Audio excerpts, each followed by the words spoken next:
अंग्रेज इस मुल्क को आबाद नहीं बल्कि बर्बाद करने के लिए, बदनाम करने के लिए, लूटने के लिए, हुकूमत करने के लिए, यहाँ का चलन, यहाँ का दस्तूर, यहाँ का कानून, यहाँ के कायदे, यहाँ के दस्तूर को बदलने के लिए इस मुल्क में आए थे। या तो मेरी सांस रुकेगी या तो कलम पर सच लिखेगी। जब मीठी बातें दरबार के दर से वापिस आई है, भूखी जी के सांसदों के दर से वापिस आई है। अरे जब झोपड़पट्टी से जरूरी राजमहल की घोड़ी है, मजबूरी में नन्ही बेटी कूड़ेदान में छोड़ी है, अदालतों के चक्कर लेते घिसते बूढ़ी लाठी है, दफ्तरों में पेंशनों में हिस्सेदारी काटी है, तब जाकर देश सभा को दारदार बनाया है। अरे लफ्जों को चिंगारी दे अंकार बनाया है। अरे मजबूरों के दामन का बिखरा टूटा ख्वाब लिखा है और बागी कलम की नोक से हमने इनकलाब लिखा है।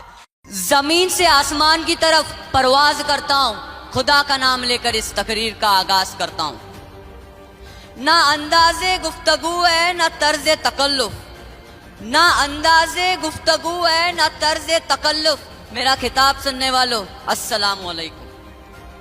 दे सलामी उस झंडे को जिससे तेरी शान है, दे सलामी उस झंडे को जिससे तेरी शान है। सर हमेशा ऊंचा रखना उसका जब तक दिल में जान है। दोस्तों, इंडिया से मोहब्बत करना, अपने देश से मोहब्बत करना, ये क्या है? इसका मतलब क्या है? इसका मतलब ये है कि अपने हिंदुस्तान के कानून को जानना, समझना, पहचानना, उस पर अमल करना, पढ़ना, पढ़ाना, कुछ करना, कुछ बनना, लिखना, लिखवाना, अपने देश के लिए जान लुटा देने वाला जज्बा रखना, ये इसका मतलब। दोस्तों, आज से 70 साल पहले हमारे मुल्क में अंग्रेजों की हुकूमत थी। अंग्रेज इस मुल्क को आबाद नहीं बल्कि बर्बाद करने के लिए, बदनाम करने के लिए, लूटने के लिए, हुकूमत करने के लिए, यहाँ का चलन, यहाँ का दस्तूर, यहाँ का कानून, यहाँ के कायदे, यहाँ के दस्तूर को बदलने के लिए इस मुल्क में आए थे। उस वक्त का जमाना क्या था और आज का क्या है, पूछिए अपने बुजुर्गों से तो हमें यही पता चलेगा कि अहले हिंदुस्तान में सरफरोशी का माहौल गर्म था, इंसानों का खून बह रहा था, इंसानों को इंसानियत से कोई मतलब नहीं था। ऐसा माहौल हमारे मुल्क में चलता था और ऐसे ही माहौल में हमारे कुछ नेता शहीद हुए जो अपने जिस्म और जान की परवाह न करते हुए। लेकिन आज हम लोग इतने मतलबी हो गए, इतने मतलबी हो गए, ना जनता को वोटिंग से मतलब है, ना नेताओं को देश प्यारा है। ना जनता को वोटिंग से मतलब है, ना नेताओं को देश प्यारा है। सबको बड़ा बनना है और जो लोग बड़ा बनना चाहते, मैं उनसे कहूंगा, जो लोग बड़ा बनना चाहते, ये रब का बंदा उनसे कहता है कि तैरने के लिए पानी का होना जरूरी है, तैरने के लिए पानी का होना जरूरी है और एक बड़ा आदमी बनने के लिए एक आदमी बनना जरूरी है।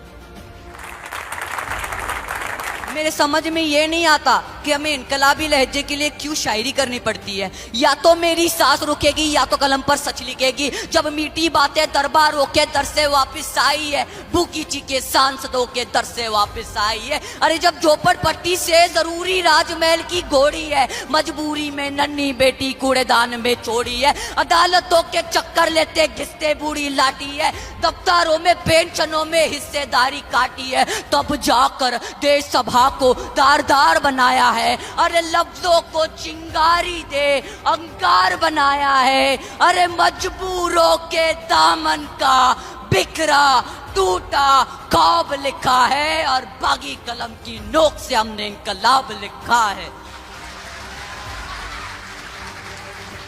मेरे दोस्तों, मैं आपसे आज का दिन हमें इस बात का पैगाम देता है, हम चाहे उत्तर में रहे, चाहे दक्षिण में रहे, चाहे पूरब में रहे, चाहे पश्चिम में रहे, हम चाहे दुनिया के किसी भी कोने में रहे, अपने मुल्क के लिए जान कुर्बान करने वाला जज्बा रखे और पूरे दुनिया में अपने वतन का परचम इस तरह लहराए कि सब मुल्कों से ऊंचा मुल्क हमारा हो, सब मुल्कों से ऊंचा मुल्क हमारा हो। अरे उसी करीब पर तो लाहौर का इकबाल 125 साल पहले पुकार उठा था, सारे जहां से अच्छा हिंदुस्तान हमारा, सारे जहां से अच्छा हिंदुस्तान हमारा, हम बुलबुले हैं उसके ये गुलसिता हमारा। दोस्तों, मेरी खुदा से बस यही दुआ है कि हमारा मुल्क हिंदुस्तान बागो बहर बना रहे, अमन और शांति का भाईचारा गहवारा बना रहे। शान हिंदुस्तान जिंदाबाद। शान हिंदुस्तान जिंदाबाद। जाते जाते एक बात कहकर जाना चाहूंगा, ऐ मेरे देश तुझको सलाम है मेरा, ऐ मेरे देश तुझको सलाम है मेरा, जियो तो जुबान पर नाम हो तेरा, मरू तो तिरंगा कफन हो मेरा। जय हिंद, खुदा हाफिज।